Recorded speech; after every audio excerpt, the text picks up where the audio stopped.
Hello বন্ধুরা, আমি হচ্ছে জাস্ট 1-2 দিন আগেই একটা ভিডিও পোস্ট করছিলাম। সেটা হচ্ছে দিয়া ইলেকট্রিক বাইকের। এটাতে আসলে অনেকেই কমেন্ট করেছেন অনেক কিছু।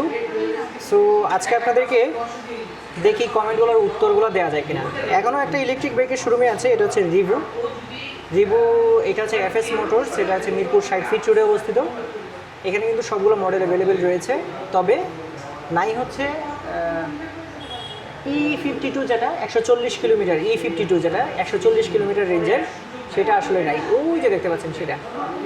আচ্ছা আচ্ছা, আপনাদেরকে একটু কয়েকটা প্রশ্নের উত্তর দিয়ে নিই, তারপর হচ্ছে আমি আবার কন্টিনিউ করছি। এর মধ্যে একজন হচ্ছে কমেন্ট করেছেন যে ব্যাটারির গ্যারান্টি কত বছর চলার পর ব্যাটারি এক্সপায়ার হবে। আচ্ছা, ব্যাটারি এক্সপায়ারের বিষয়টা হচ্ছে চার্জিংয়ের উপর নির্ভর করে। আর একটা বিষয় হচ্ছে যে গ্রাফিন ব্যাটারি যেটা, এটা 2 বছরের বেশি আসলে ওইভাবে টিকে না। 2 বছর পরে কিন্তু এটার যে মানে লাইফ, বা মনে করেন যে প্রথমবার যখন আপনি পেতেন, মনে করেন যে 100 কিলোমিটারের মধ্যে বলে দিত 100 কিলোমিটার পাবেন, কিন্তু যখন 2 বছর শেষ হয়ে যাবে, 2 বছর পরে কিন্তু 100 কিলোমিটার পাবেন না, এটা 40-এ চলে আসবে। এরকম একটা বিষয় আর কি, গ্রাফিন ব্যাটারির ক্ষেত্রে লাইফ কমে যায়। আচ্ছা, এরকম একটা বিষয়। আর দিয়ে হচ্ছে 2 বছরের রিপ্লেসমেন্ট গ্যারান্টি রয়েছে। আচ্ছা ভাইয়া, রিভু Y06 রিভিউ দেন। রিভু Y06 কিন্তু লিথিয়াম ব্যাটারির, 80,000 টাকা প্রাইস। এটার একটা রিভিউ ভিডিও কিন্তু অলরেডি আমার এখানে আপলোড করা আছে, আপনারা দেখে আসতে পারেন। ওটার চাকার সাইজটা ছোট, আর হচ্ছে যে চিকন আর কি, আর 12 ইঞ্চি। বাইকটাও মোটামুটি ছোটোখাটো। আর একটা বিষয় হচ্ছে যে ওই Y06 যেটা, এটাতে কিন্তু আপনি লিথিয়াম ব্যাটারি, ড্রাম ব্রেক পাবেন। এই হচ্ছে বিষয় আর কি। আর ফুল রিভিউ কিন্তু দেওয়া আছে, আপনারা দেখে আসতে পারেন। তারপর আরেকজন বলছেন টেলজি F72 দেখান, এক চার্জে 200 কিলোমিটার যাবে। সো এটা 200 না, 180 কিলোমিটার। 200 কিলোমিটার আসলে যায় না। ওইটারও আমি একটা রিভিউ ভিডিও আপনাদেরকে দেওয়ার চেষ্টা করব। তবে ওই বাইকটা কিন্তু যথেষ্ট বড় সড়ো আছে, 96 ভোল্টের বাইক ওইটা। তারপরে হচ্ছে আরেকজন লিখেছেন, ভাই 2 দিন পর কারেন্ট থাকবে না, তখন কি করবেন জানাবেন, এবং এটি নিয়ে ভিডিও বানাবেন, কারণ আমি স্কুটার কিনি নাই এই ভয়ে। আচ্ছা দেখেন, কারেন্ট বাই 24 ঘন্টার মধ্যে 6 ঘন্টা হলেও থাকবে, এবং ওই টাইমটাতে আপনার গাড়িটা যদি কারেন্টে লাগানো থাকে, 6 ঘন্টা চার্জ হলেও কিন্তু বাইকটা আপনি সারাদিন 2-3 দিন চালাতে পারবেন, ফুল চার্জ হয়ে যাবে। কারণ বাংলাদেশে গ্রাফিন ব্যাটারির যতগুলো বাইক আছে, 6 ঘন্টা থেকে 7 ঘন্টার মধ্যে ফুল চার্জ হয়ে যায়। সো সেই অনুমান থেকে বলছি যে 2 দিন পর তো কারেন্ট থাকবে না, তো কারেন্ট আমি আনুমানিকভাবে বলতেছি যে 6 ঘন্টা হলেও তো থাকবে। তো 6 ঘন্টা যদি কারেন্ট থাকে, সেক্ষেত্রেও আপনি চার্জ করতে পারবেন। আর বাংলাদেশে যদি এরকম অবস্থা নেমে আসে যে 6 ঘন্টাও কারেন্ট থাকবে না, সেক্ষেত্রে বাংলাদেশে মহামারী সৃষ্টি হয়ে যাবে ভাই। এটা মানে আমার পার্সপেক্টিভ থেকে আমি জাস্ট বললাম আর কি। আচ্ছা, আরেকজন বললো যে রিভু E52 দেখান।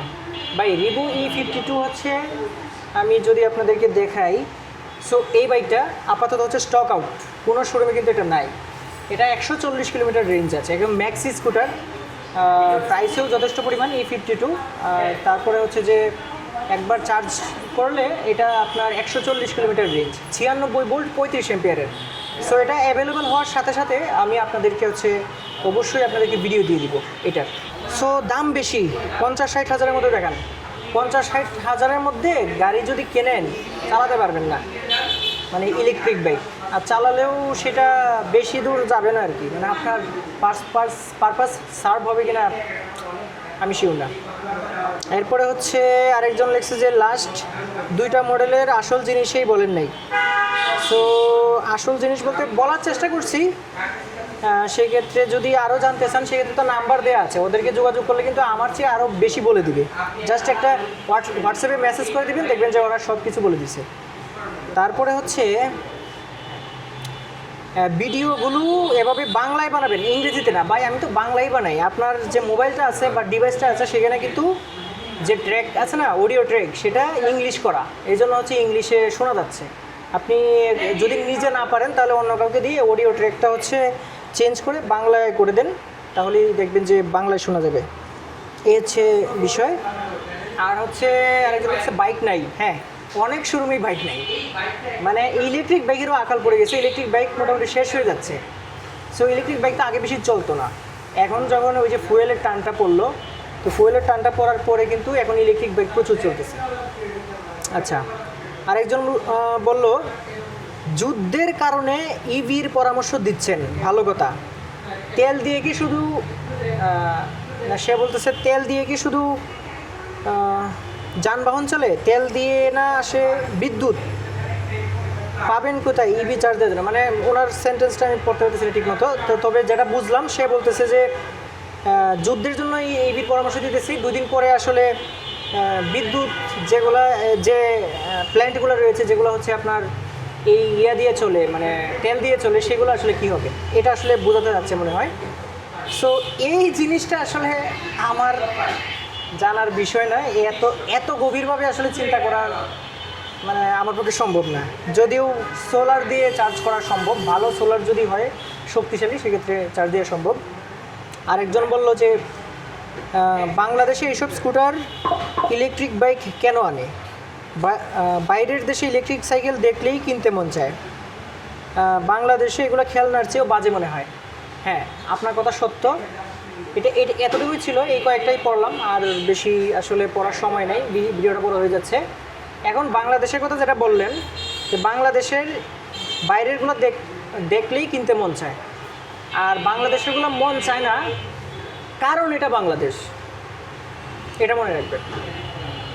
বাংলাদেশিগুলো দেখলে কিনতে মন চায় না, কারণ এটা বাংলাদেশ। আর বাঙালি বা বাংলাদেশিরা চায় সে 200 কিলোমিটার রেঞ্জ লাগবে তার, কিন্তু সে চায় বাইকটা যেন 50,000 টাকা দাম।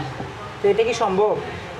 একটু বাস্তবের সাথে মিল রাখতে হবে না, বাস্তবে আসতে হবে না, না সবসময় মানে স্বপ্নে থাকলে হবে?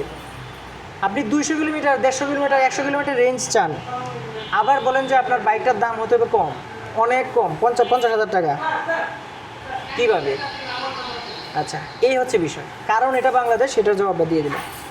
সো আজকে ছিলাম হচ্ছে এফএস মোটরসে, এটা হচ্ছে মিরপুর 60 ফিট রোডে। এর ঠিকানাটা আমি ডেসক্রিপশন বক্সে দিয়ে রাখলাম, আপনারা যে কোনো সময় আসলে যোগাযোগ করতে পারবেন। আর যে বাইকগুলো আছে সবগুলো কিন্তু আপনারা টেস্ট ড্রাইভ দেওয়া সহ এক্সপিরিয়েন্স করতে পারবেন। সো সবাই ভালো থাকবেন, সুস্থ থাকবেন, আল্লাহ হাফিজ।